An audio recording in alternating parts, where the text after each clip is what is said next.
What up, my fellow NBA lovers? This is your guy Marcellus Ease, and man, oh man, Miami took a gamble in the last game 4, and their game plan was actually pretty much spot on as they bet on the Lakers role players to make 3-point shots. But unfortunately for them, KCP came up big, especially in the fourth quarter, as when he had a switch up on Duncan Robinson, he took advantage to get that crucial layup, and he had that 3-point shot to put the Lakers up by 5 and give him that breathing room.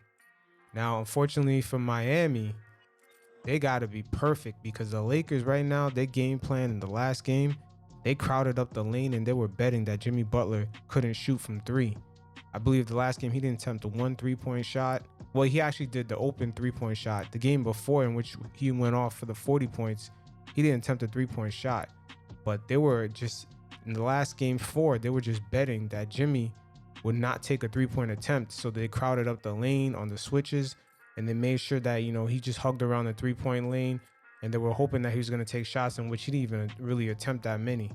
Now, as far as the Heat, they gotta, hopefully Eric Spoelstra just switches up and trusts the lineup with Kelly Olynyk, because without having that extra shooter on the floor, you subtract Jimmy Butler and Bam, they're not going to take any 3-point shots, or just they're not going to take overall a lot of jump shots. But they got to get guys like Kelly Olynyk in that lineup and play him more than the 12 minutes they did the last game. Now, as far as the Lakers, man, like I said, KCP, very fortunate for them. He actually gave them breathing room.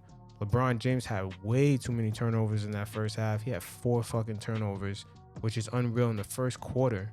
He finished the game with 6. He tidied up, but Anthony Davis, man, he was just locking these dudes up, especially in the paint, just preventing Miami from getting their buckets. Davis, you couldn't tell the last game if he had a good game, but he definitely did. I mean, if you look at the stat sheet, he was actually plus 17. Even though LeBron almost hit that triple-double, he had great numbers, but LeBron was minus 2 because all those turnovers, and on the defensive end, LeBron is not as big as a major factor as Anthony Davis. Now, the other Laker role players like Rajon Rondo, even though he was 1 for 7, Rondo, man, just making the smart decisions, especially in crunch time, getting the offensive rebounds, getting the assists. His eyes are always open, especially getting that layup once again on that switch up on Duncan Robinson, which is looking like Miami's little weakness right there, because once they get him on the switch, guys got to take advantage and they could beat him to the cup. Now, if you look at Rob Pelinka, some of the money that he spent in the offseason for the Lakers, he spent about $9 million total to get these 4 crucial players: Alex Caruso, Rajon Rondo, Dwight Howard, and Markieff Morris.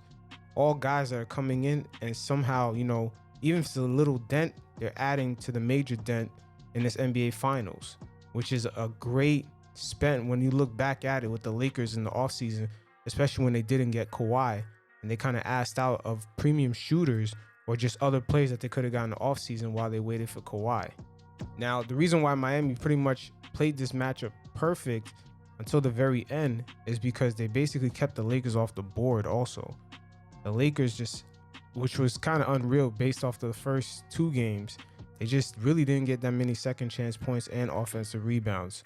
So Miami, at the end of the day, they played it really close. They had them where they wanted.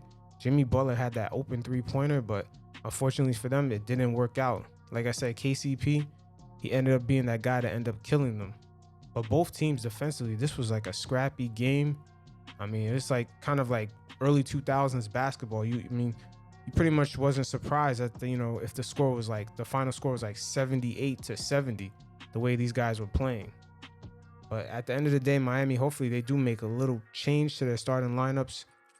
Probably put Kelly Olynyk in there. It's hard to believe that, even me just saying that shit sounds off, but they gotta have extra guys that can shoot, because Jimmy, it seems like based off the last game, the Lakers are just gonna bet on him taking shots. They're gonna crowd up the lane and not allow him to do what he did basically in game 3 with all those like jump shots and all those layers, those mid-range and just down low post-ups. They're not letting Jimmy get to his spots. So hopefully for Miami, they make quite a bit of adjustments, but they do got to be perfect in these games. A lot of things got to go their way, but inserting Bam back in the lineup, that's just one less shooter on the floor. So you subtract Jimmy and Bam, you don't really have those 2 3-point threats. The Lakers could just focus on other guys, smothering guys like Duncan Robinson, which they've been doing all series long, and Tyler Hero. But I expect the Lakers to end up closing this out. If not this game, the next game. But Miami, don't underestimate them, because they do make a lot of switches. And even though they lost the last game, their game plan did work. Is that when it came to the crunch time, their guys just didn't make the plays, especially when Tyler Hero had that turnover at the end of the third quarter. They could have, been up by 1, but instead, they fouled a guy with 0.4 seconds left, and it ended up being down by 5. It was like a lot of small little detailed things that when the Lakers have guys like LeBron James and Anthony Davis, two great players like that, those like crucial, decision making, and just overall from a talent standpoint, the Lakers have an advantage with that. So we'll see where it gets at, but I expect the Lakers at some point to close this out. It is what it is. You guys enjoy the next game. Until next time, peace.